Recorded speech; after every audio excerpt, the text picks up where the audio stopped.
Good morning again. Well, I'm glad to be here. Did you guys know how awesome Eastside Church of Christ is? If you don't know, would you ask me about it and I'll tell you?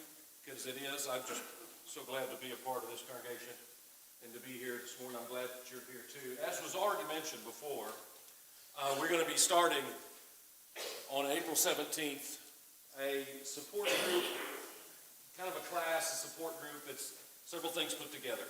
It has a video curriculum of 13 weeks that will go actually twice through, so 26 weeks basically. It'll meet in this room that we're putting together, and I've been able, oh, there I am. Wow. I've been able to do this before in a couple other places, and it's a wonderful, powerful ministry, especially when people are just able to have a place that is confidential and everything's voluntary, and then you can share your story, or you can just listen, or however you want to do it. And so I need your help in just getting the word out, because probably a lot of us might know somebody, a neighbor, friend, coworker, somebody around that is either going through separation or divorce, whether it is recent or it's been a long time. Either one, it can still be helpful to that. And I've put a bunch of little flyers that look like that on the horseshoe out there. And if you know somebody and you think, hey, I could, my friend at work or somebody I know that's just going through that, or a couple of years ago, if you grab one of these and give it to them, and if they want to call me and ask about it, I'll be facilitating that group. And a lot of that passion for people that have been through this is based on the fact that both Andrea and I have been through this years before we met each other. We've been down that road, know what it's like, and there were people that helped walk us through it. And one way to say thank you to those that were so kind of came alongside of us. So help us get the word out. I appreciate it. And so when I was 17 years old, I was a missionary's kid living in Botswana, Africa. I'd been there most of the time since I was 14. And it was my senior year in high school. I was kind of homeschooled, had to kind of homeschool myself, long story. And there was a tennis court a few blocks away from our house. And it was abandoned and run down, but there was a hole in the fence, and so some of us guys that lived in the area, we figured out how to crawl under, and you could play tennis for free, because all of the really nice tennis courts in town were the membership only kind of thing, and I didn't get any money for that. So I'm playing tennis with and I'd come and sometimes there would be some African fellas there, and one time I got playing tennis with these guys, and I would look for some guys that were better than I am, so that would kind of help you get better, and I'm playing tennis with these African guys, and they were a few years older than me, and as we're playing tennis, we get to talking. And they're curious. They're like, American dude, what are you doing here in Botswana? And so I tell them, my father is Moruti, is the teacher, Bible teacher, And so they were curious about that, and we got to talking, and over the tennis game, turns out that they were all fellas member of a Seventh-day Adventist group, but they were students at a polytechnical college nearby. And they had their own little Bible study group that they would meet and conduct themselves twice a week. And they invited me to come. Just because, your father's in Moruti, maybe you'd be interested. You want to come? I'm like, okay. So I go to this thing on an evening a couple days later. And to them, it was a big deal. Like it was some big deal that I was there. They were so kind and so generous and hospitable. And then at the end of that night, they said, would you be willing to teach this class next week? I was like, you talking to me? I'm 17-year-old. What do I know? And I went, okay. So I went home, told my dad. I was like, help, And so he gave me some pointers, gave me some tips, helped me out a little bit. But I had to study it out and come up with some things. And it went well for a few weeks. And then we got into some areas where we had some disagreements, and it was kind of like this a real interesting discussion. And they would challenge me on, why do you think that? Because we believe this.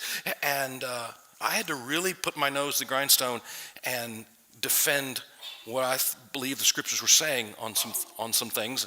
And man, I don't know if I learned I don't know if they learned anything, but I know who did learn a lot.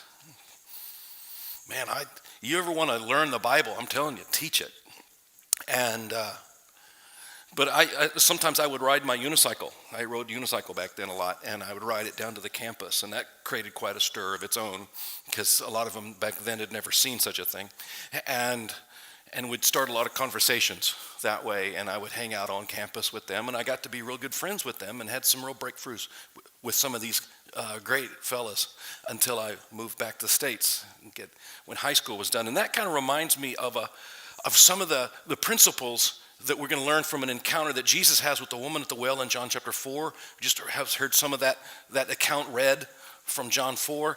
And it teaches us a lot about, as Jesus has this conversation with this woman at the well that day in Samaria. I believe there's some principles. There's a lot to that. And among those is kind of, it forms a template for how to reach out and share the gospel with people. I've discovered 8 different kind of principles in there that I want to share with you, and don't panic, we'll not do all 8 today. You'll come back next Sunday, we'll do 4 today and 4 next Sunday.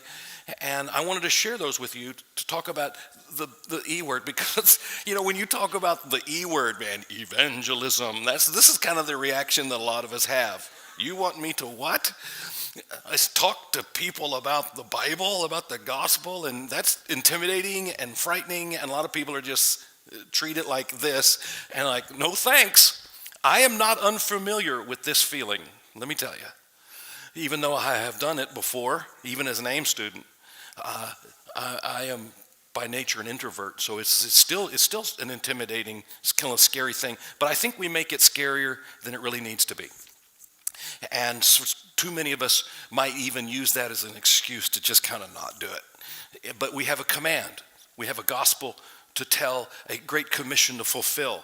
So let's get the help that this chapter gives us in some of these principles on, okay, how we want to do that. Because like it says here, we want, I think most of us have the intention, we see the Bible says, you got to share the word. We got to tell the story. Share the good news.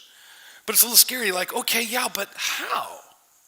And let's learn from this a template and see some ways we can do that. You remember Jesus went to the well because he had been in Jerusalem, and he's going to head to Galilee, but he's got to make a stop on the way. It said he had to stop there. It's as if he had an appointment to make. He had this meeting that he knew was he wanted to make sure and make in between getting from Jerusalem up straight north to Galilee. So it all started one day at a well. And the beauty of this whole thing is just how ordinary, just how regular and ordinary the circumstance was in at least some ways. It's just a stop at a well. It'd be like us pulling up to a 7-Eleven to go grab a big gulp today. It was just not something unheard of or extraordinary, at least in part, and we'll see that. So here's a map of the area. You've got Jerusalem. See if my little clicker, I don't know if my little pointer is going to work here. All right, never mind. But you see where Jerusalem is, right in about the middle of that map, and then straight up north of there is Galilee. But in between those two areas lies Samaria. Well, of course, the Samaritans and the Jews were the Hatfields and McCoys. There was a lot of bad blood that went way back to things that happened in previous centuries, and so they didn't get along. There's a lot of problems between them. And so a lot of people, they would go all the way down. You got to go downhill, cross the Jordan, and go on the other side of the Jordan and up and then back over, or they'd go all the way down to the coast and up the coast. Basically, just one way or another, go all the way, the long way around Samaria, so they wouldn't have to deal with those stinking Samaritans. Well, Samaritans didn't like Jews either. But Jesus goes straight up through because he's got this appointment that he's determined to make.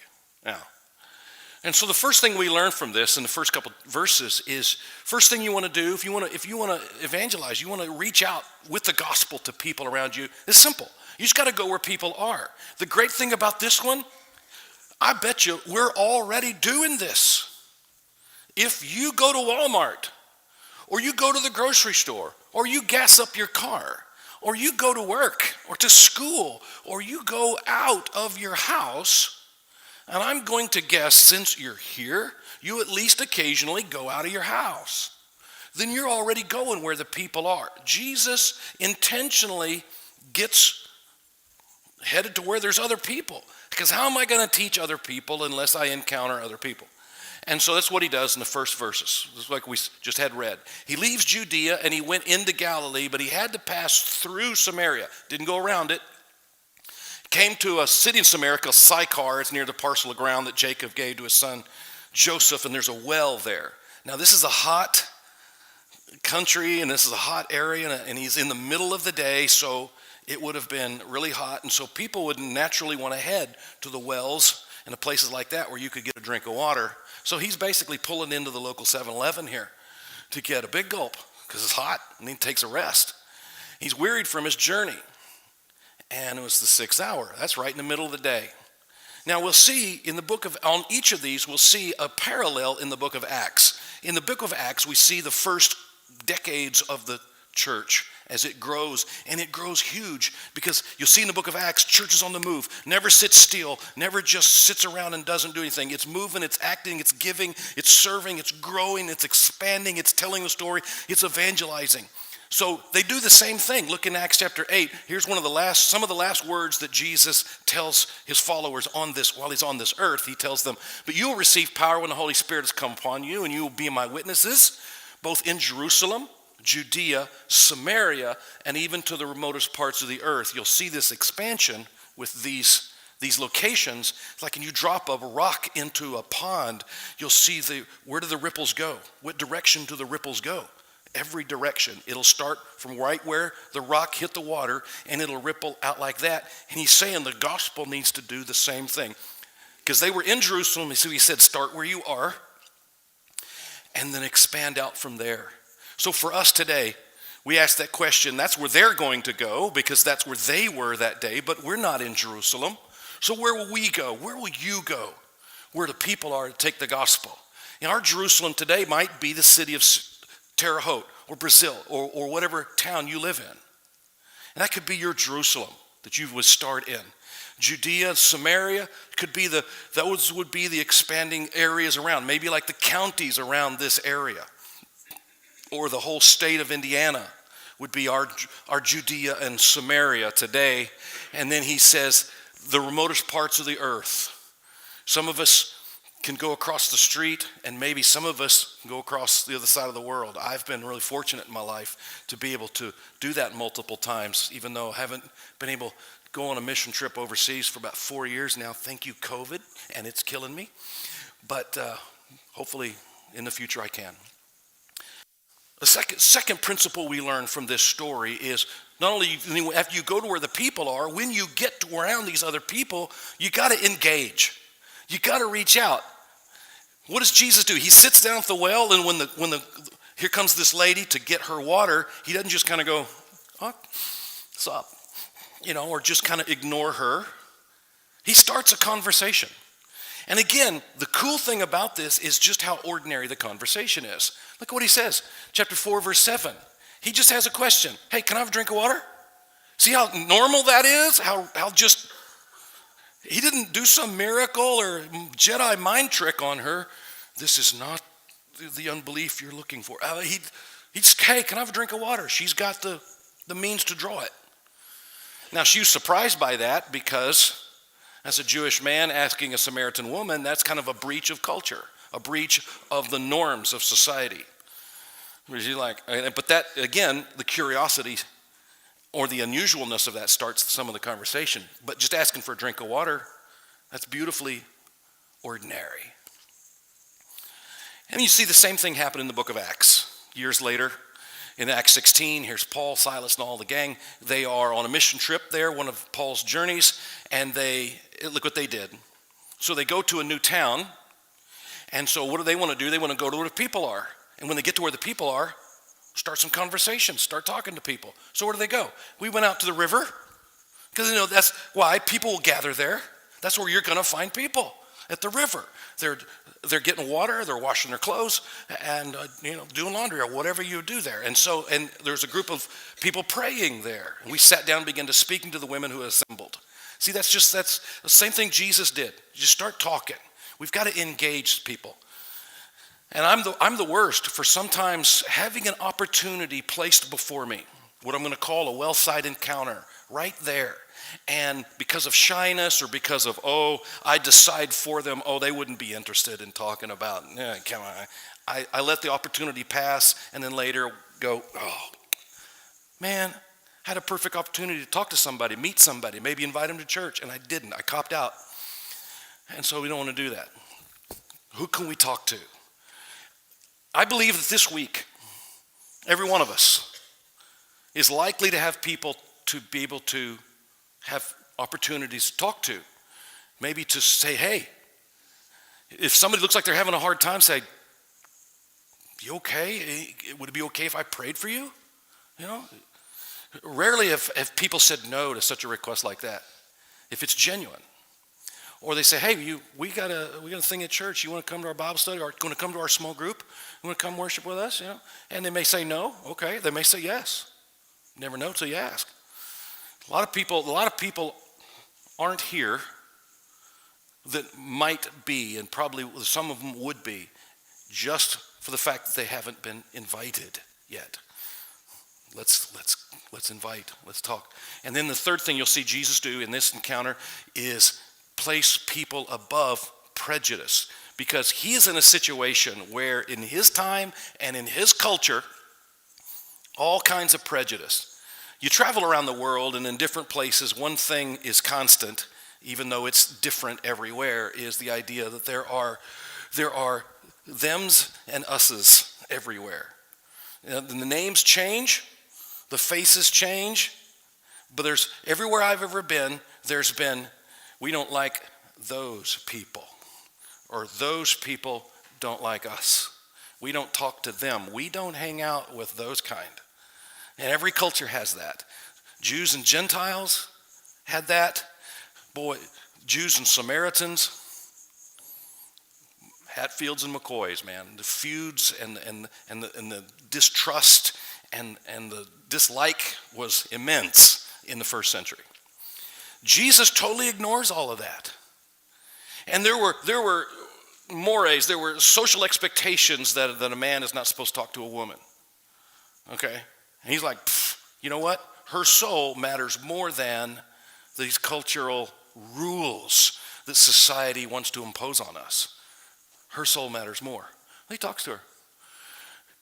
And she's kind of amazed by that. He's like, what are you doing asking me for a drink of water? She's kind of like, wow, that's new. Because asking for a drink of water is not unusual, except that here's this Jewish man asking me. And why are you asking me? See, look at that. Jews have no dealings with Samaritans. That was just common. Everybody knew that back then. And we have our version of that. Like Cowboy fans have no dealings with Eagles fans. Really, I mean, come on. And we have a million different versions of greater and lesser, importance than that. Back when I was when we first moved to Botswana in 1978, the capital city of Botswana is just a few miles from the South African border. In 1978, South Africa was in the height of apartheid. It was still intact. It wasn't by the time we left in 1985, but in 1978 it was. Being close to the border, we were often traveling to Johannesburg, South Africa. And it was hard to go down there because we would walk around downtown Johannesburg, and you would go into a place and you would see the signs in Afrikaans and in English that said whites only, on drinking fountains and buses and certain places to eat and places to go. And there were certain neighborhoods where you're allowed to be and where you're not. And there's all these restrictions based on the color of your skin. It was horrible. It was wrong. And we had our own version of that in this country once upon a time, didn't we? And so prejudice is a reality that was very much real in Jesus' day.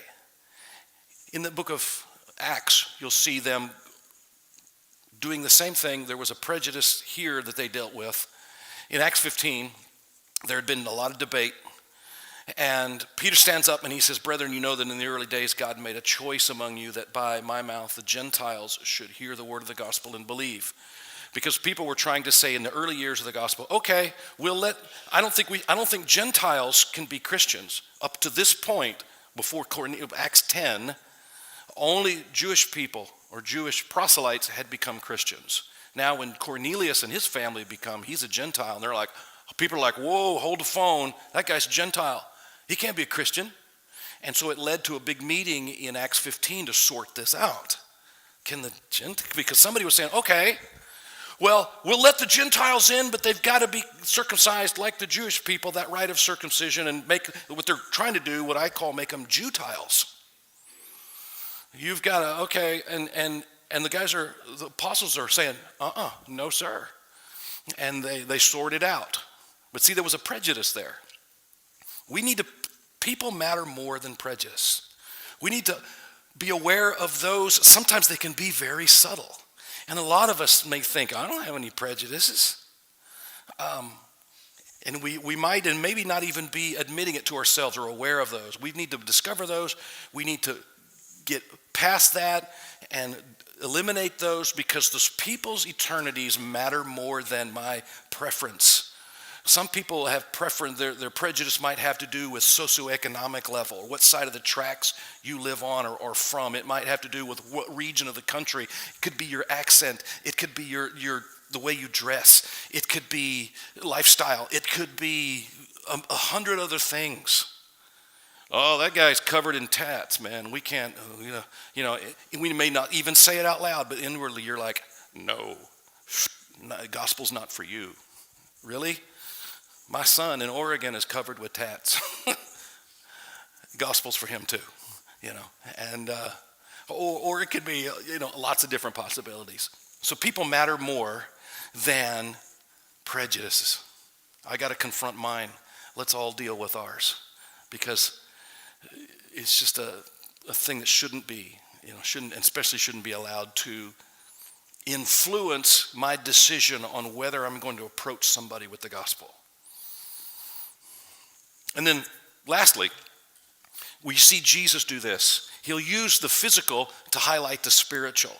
It starts with what? A drink of water. Love how simple that is. But he pivots off of just the physical water to start talking about what? From the idea of drink of water, he starts talking about living water, spiritual water. So he moves at some point from the physical to the spiritual. Sometimes we will get through maybe the first 2 or 3 of these, and maybe around this one or the next one we like, okay, that's far enough. I've done enough. I'm doing good. I've done evangelism. I met some people. I invited them to church. I'm done.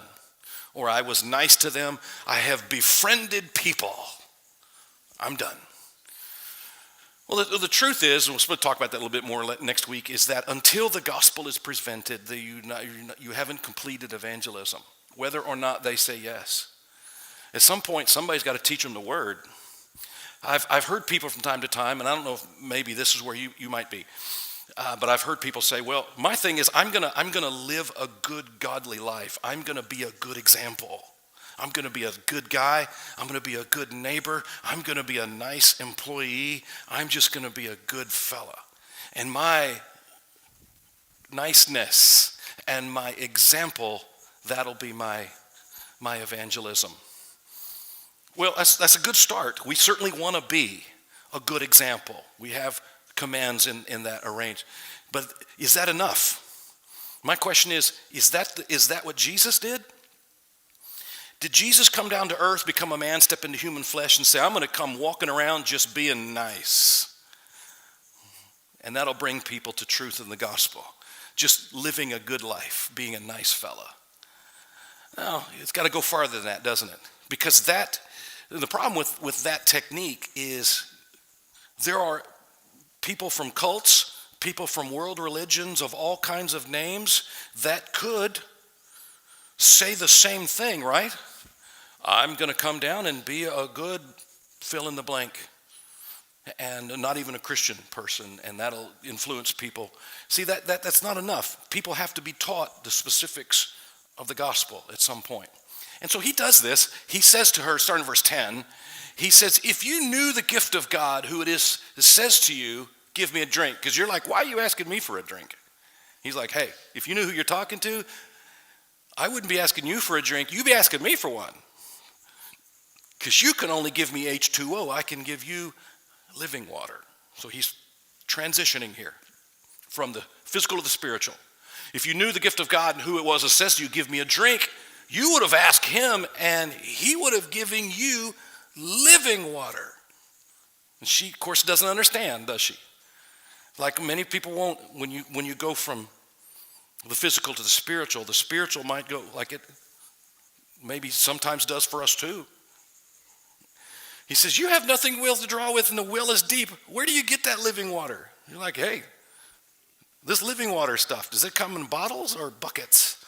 I'll take some of that. You're not greater than our father Jacob, are you, who gave us this well and drank of it himself? So she's curious. She's asking questions. And that's good. When somebody's asking questions, that might be a great indication of they're curious or they want to know more. And he answers her and he says, everyone who drinks of this water, in this well, he's going to thirst again. This regular physical water, that'll satisfy your first thirst for how long? A couple hours. But then you're eventually going to get thirsty again.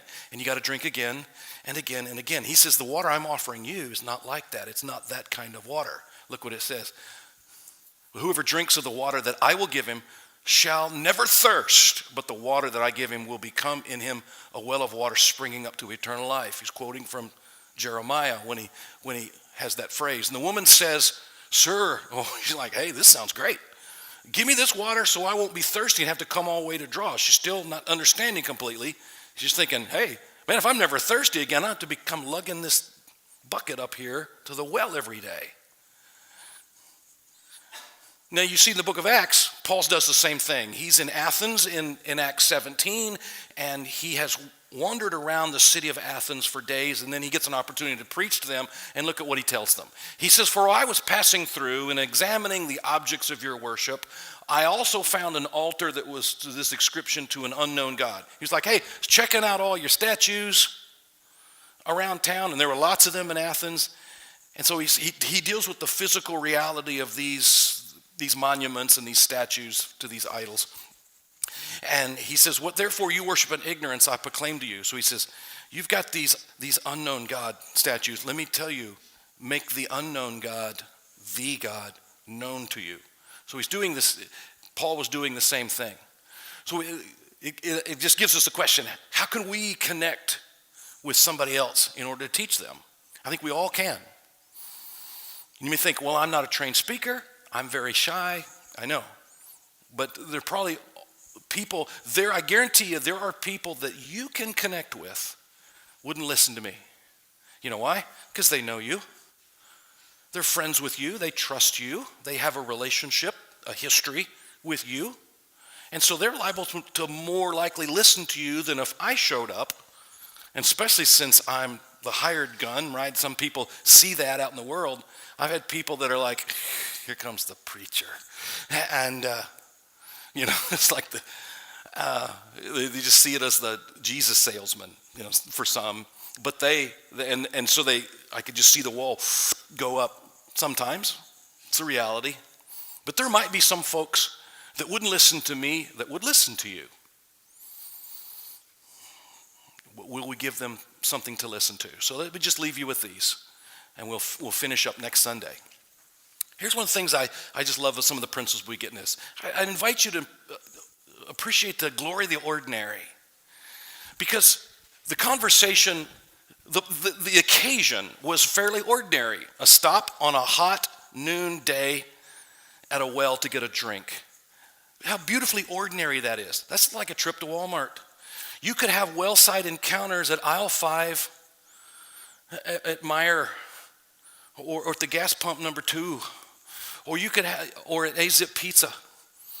Actually kind of had one the other day, and we did talking to some people at the next. We were eating, and there were 4 of us, right? And we were talking to those folks at the next table, and that's kind of how beautifully ordinary evangelism is. Sometimes we make it to be something so complicated that it's like, well, I could never do that. When really most evangelism takes place in ordinary ways. I know I got taught some things by a guy named Jerry Tallman that died a couple of years ago. He's baptized hundreds and hundreds of people in Michigan over the years. A lot of the Bible studies he taught, and he taught thousands over the years, were begun at a deer stand. Goes hunting with a buddy, and as they're sitting there, just, nothing to do, waiting on deer, they get to talking. Or on a riverbank with a couple of fishing poles, driving somewhere together, sitting at a table at lunch, shooting baskets with somebody, playing video games, hanging out. That's where a lot of this starts. And let's appreciate the glory of the ordinary, because that's what we are, right? We're just regular folks.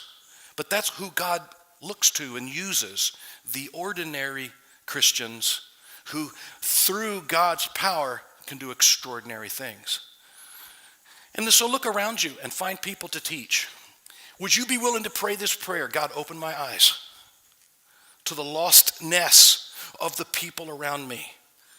Give me the courage to admit that these people need Jesus more than they need to breathe, just like I do. And thank God for the people that loved you enough and saw you enough to teach you the gospel. And aren't we grateful for those people? Might have been parents, Sunday school teachers, lots of different people, probably all put together. And that's one way we can pay them back. And there will always be barriers. There will always be reasons to say, oh, not today, or it's not convenient, or I'm sure they would say no. We will be supplied with from ourselves or from the devil, I guess, with plenty of reasons to go, well, I'm too busy, I don't have time, they wouldn't want to hear this, oh, they already do that, they already believe this. Don't let the man-made barriers stop you. There will always be man-made barriers. There will always be different reasons, well, not those kind of people, or not that person, or boy, let's get past that. And make sure when we do, we start these conversations. Don't just say, hey, I might start a conversation with something as ordinary, as crazy as, how about them Cowboys? Of course, I might get something thrown at me, but I could start talking about, why did you throw that rotten fruit at me? And, or whatever it was. But at some point, we've got to transition eventually. It might not be the first time, the second time, but let's not just keep it at talking about basketball or talking about the weather. At some point, we've got to transition to the spiritual. Hey, how are you and God doing? How's your spiritual life doing? Do you have a church home? Would you like to study the Bible? Can I pray with you? It's just there's just lots of different possibilities of ways to do that. And that way, we can follow the template that Jesus gives us. That's the first half. Please come back next Sunday, and we'll look at the second half and see the last 4 of these things that he shows us. Here's how you reach folks for the gospel, and we can fulfill the Great Commission as we've been given to do. If there are any here that need to respond to the gospel or share any needs for prayer or whatever, I encourage you to come make that known while together we stand and sing.